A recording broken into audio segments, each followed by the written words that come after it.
Hi, how are you? It's Dr. Muso. Today we want to talk about the Russian Revolution. Revolution took place in Russia in 1917. So we want to look on the causes that led to the Russian Revolution of 1917.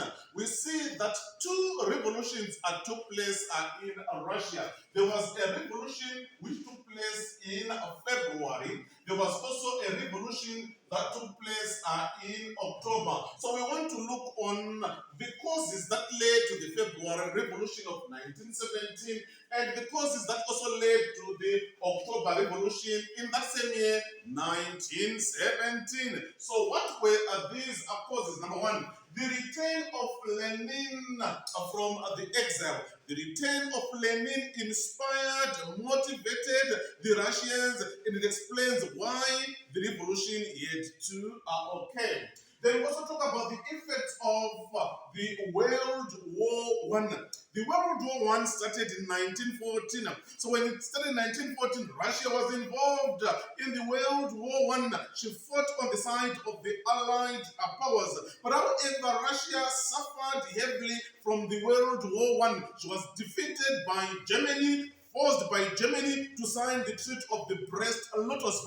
So the effects of the World War One now, it affected Russia, and that on its own explaining why the February and October revolution had to take place. The economy of Russia, it was backwards. Their economy, we see that it was so remote. They were dragging economically. So because of the economical hardships that Russia was facing, it led people to say enough is enough. They revolted in February, in October. Why? They wanted the economy to be revived. We also see that there were serious shortages of food. Food was no longer enough. Food was not enough. People were dying, people were suffering, people were starving. So they had to say, government, can you do something so that we can have food? We are dying, no luma, we want to luma. Luma, nowhere to be lumed. Hungry, striking, boom. Revolution in February and also in October. People were dying because of food. So they expected the Tsar to do something so that they were going to have food. You talk about corruption.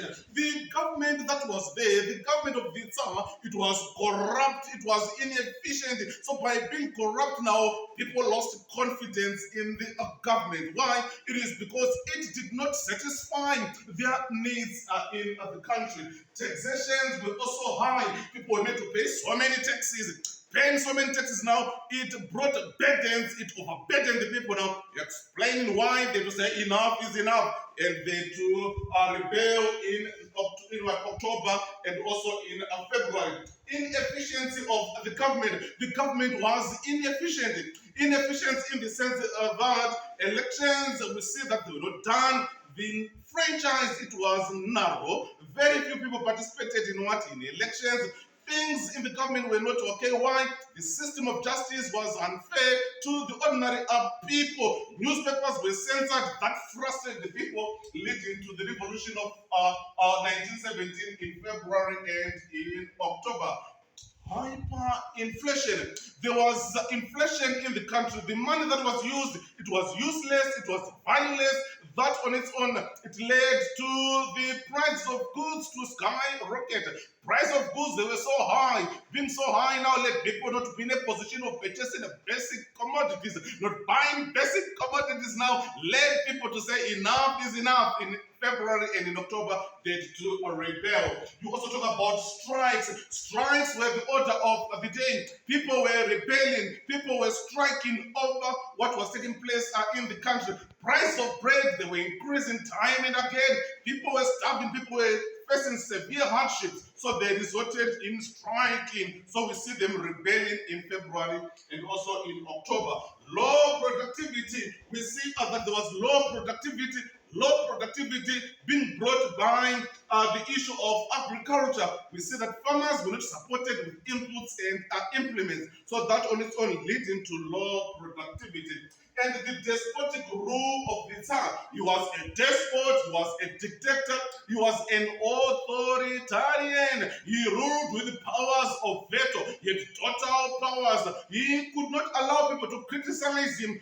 That on its own frustrating the people, leading to the February and also October Revolution. You also talk about the Russo-Japanese War. The Russo-Japanese War, again, it also contributed to the February and October Revolution. The influence of Rasputin. Rasputin, he had a negative effect. His association with the Tsar. He influenced the Tsar wrongly, and that on its own, again, it led people to be frustrated. Why? Because Rasputin did not give the Tsar good advice. So the influence of Rasputin, it led to the February and October Revolution. Then the rise of nihilism. The rise of nihilism, again, it contributed to the February and also to the October Revolution. So we are saying that in 1917, the Russians, they rebelled. The Russians, they rose. The Russians had to say enough is enough. Why? It is because of these